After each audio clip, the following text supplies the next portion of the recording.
എല്ലാവർക്കും നമസ്കാരം.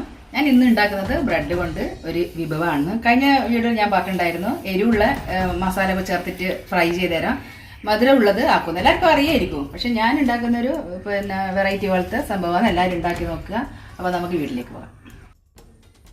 ഒരു കപ്പ് മൈദ എടുത്തിട്ടുണ്ട്. ഇതാണ് മൈദ.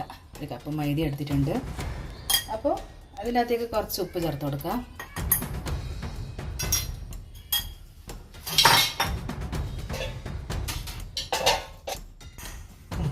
രണ്ട് മുട്ടയുണ്ട്, രണ്ട് മുട്ട ചേർത്ത് കൊടുക്കാം.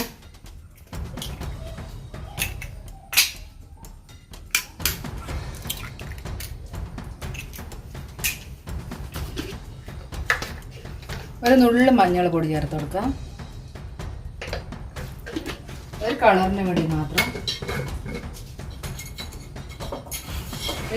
രണ്ട് സ്പൂൺ പഞ്ചസാര ചേർത്ത് കൊടുക്കാം.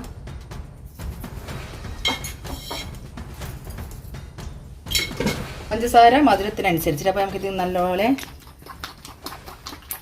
ചേർത്ത് കൊടുക്കാം.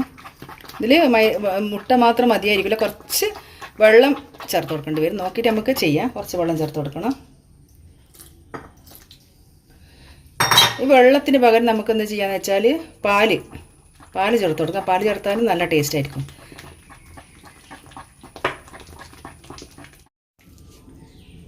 ഇത് സ്പൂണ് മാറ്റിയിട്ട് ഞാൻ കൈകൊണ്ടായിരിക്കും കൂടുതൽ ചേർക്കുന്നത് നല്ലത്. വളരെ കുറച്ച് മൈദപ്പൊടി ആയാലും കൂടുതൽ മുട്ട എടുക്കുന്നതായിരിക്കും നല്ലത്. മുട്ട മാത്രം ചേർത്തിട്ട് മുട്ടയും ഇതിന് മുട്ട മാത്രം ചേർത്തിട്ടാകാം. മുട്ടയും പാലും മാത്രം പഞ്ചസാരയും ഉപ്പും ചേർത്തിട്ട് നമുക്ക് ഇതേപോലെ ചെയ്യാൻ പറ്റും. ഞാൻ കുറച്ച് മൈദ ചേർക്കുന്നേ ഉള്ളൂ. രണ്ടിലും ടേസ്റ്റ് ഉണ്ടാവും. മറ്റേത് കുറച്ചും കൂടി നല്ല സോഫ്റ്റ് ആയിരിക്കും. ഇത് കുറച്ചൊരു ഇത് കിട്ടും. അതിനുണ്ടെങ്കിൽ കുറച്ച് മൈദപ്പൊടി ചേർക്കുന്നത്. അപ്പോൾ ഇതാ കൂട്ട് റെഡി ആയിട്ടുണ്ട്. ഇപ്പോൾ കുറച്ച് വെളിച്ചെണ്ണ ചേർത്ത് കൊടുക്കാം. ടേസ്റ്റിന് കുറച്ച് പശു നെയ്യ്.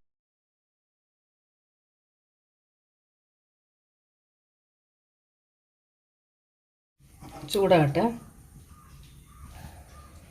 നമുക്ക് എണ്ണ ചൂടായി നോക്കാം. എണ്ണ ചൂടായിട്ടുണ്ട്. അപ്പോൾ ഇപ്പം ബ്രെഡ് നമുക്ക് സ്ക്വയർ ടൈപ്പ് പോലെ തന്നെ എടുക്കാം. ഇതുപോലെ ആക്കാം. ചെറിയ ഷേപ്പ്, ഏത് ഷേപ്പിൽ നമുക്ക് കോൺ പോലെ ആക്കാം.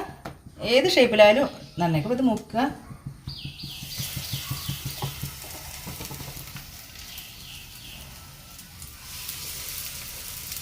സാധാരണ ഹോട്ടലിൽ നിന്ന് നമ്മളിത് വെളിച്ചെണ്ണയിൽ മുക്കി പൊരിച്ചിട്ട് ഉണ്ടാക്കും. പക്ഷേ മുക്കി പൊരിച്ചതിൽ ഒരുപാട് എണ്ണ വേണ്ടി വരും. ഇതിപ്പം നമുക്ക് ഇതിൻ്റെ എണ്ണ ആവശ്യമുള്ളൂ.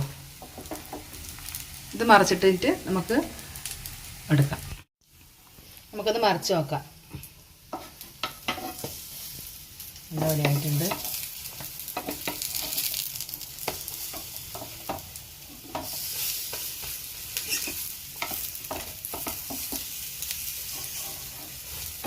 ഇതാണ് നല്ലോണം പൊരിഞ്ഞിട്ട് നല്ല ടേസ്റ്റ് ആയിരിക്കും ചൂടോടെ തിന്നാൻ വേണ്ടിയിട്ട്.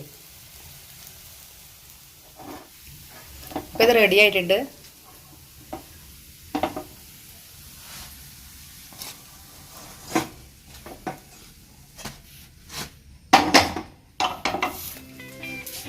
ചൂടോടെ നല്ല വൈകുന്നേരം കഴിക്കാൻ പറ്റിയ സ്നാക്സ്. പുറത്ത് നല്ല മഴ പെയ്യുന്നുണ്ട്. അപ്പോൾ മഴയ്ക്ക് കാപ്പിയും നല്ല ബ്രെഡ് പൊരിച്ചത്. അപ്പോൾ നിങ്ങൾക്ക് ഈ വീഡിയോ ഇഷ്ടമായെങ്കിൽ ലൈക്ക് ചെയ്യുക, കമൻറ്റ് ചെയ്യുക, ഷെയർ ചെയ്യുക.